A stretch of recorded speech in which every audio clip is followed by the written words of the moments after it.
საქართველოდან არიან წასული ემიგრაციაში, მაგრამ საქართველოს თავისი საქმით არასდროს არ დაკლებიან. ერთ-ერთი მათგანი გახლავთ ქალბატონი ირინა ტყეშაველი და ჩვენ მოვისმინეთ თუ რამდენად დიდი მსახურებაა მისგან ჩვენი ქვეყნისა, როდესაც 8 წიგნის ავტორი ხარ უკვე ემიგრაციაში მყოფი.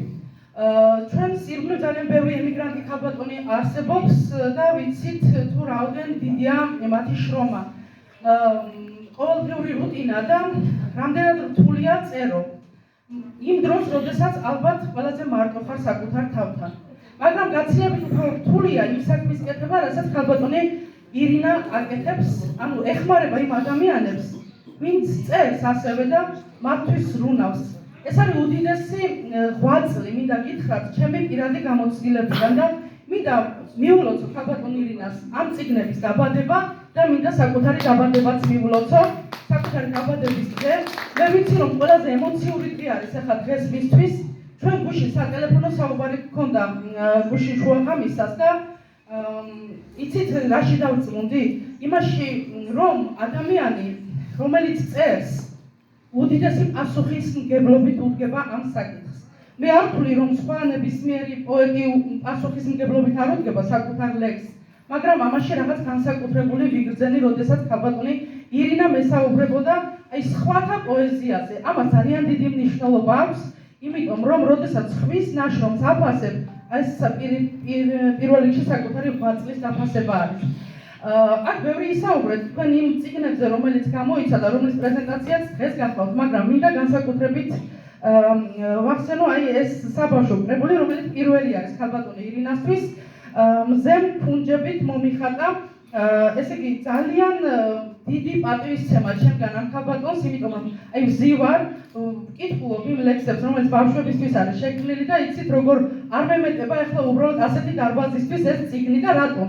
თქვენ რა თქმა უნდა ძალიან ძვირფასი საზოგადოებაში ხართ აქ, მაგრამ სიამოვნებით ჩავჯდებოდი რკალში, რომელიც ბავშვებისგან არის შემდგარი და წავიკითხავდი ამ არაჩვეულებრივ ლექსებს. ნამდვილად იმსახურებს თითოეული მათგანი. ძალიან რთული არის, შეიძლება ძალიან ბევრი ლექსი დაწერო ლირიკაში, აი იმ ჟანრში, რომელიცაც ძალიან უხვი არის ქალბატონი ირინა, მაგრამ ურთულესი არის ბავშვის ენაზე ისაუბრო და ბავშვამდე მიიტანო ის და ყველაზე ძვირფასი არის ის, რომ თავის შვილიშვილებს და ერთ შვილთაშვილს უძღვნის ამ ძვირფას წიგნს. მე ჩემი პირველი საბავშვო წიგნი გამახსენდა, რომელიც ჩემ შვილებს მიუძღვენიდა. ამაზე ძვირფასი საჩუქარი არ არსებობს. ისინი, როდესაც ამას გაიგებენ, ისინი თვითონ ბებუები და ბაბუები გახდებიან, მანამდე ვერ იგრძნობენ.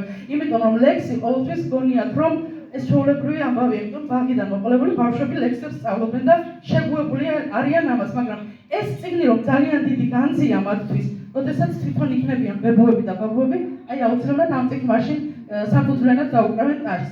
მე ახლა მინდა ერთი ლექსი წაგიკითხოთ, მაგრამ აი ნებისმიერს გადავშლი, იმიტომ რომ ყველა ძალიან ძვირფასია და ვერავარჩია და აბა ნახოთ ფისო და კნუტი. გაიღალა ბევრი ბუნტით, უცხეში ზის ჩუმად კნუტი. წაიფარა თავზე ტუჩი, მოუჩამდა მაინც კუდი.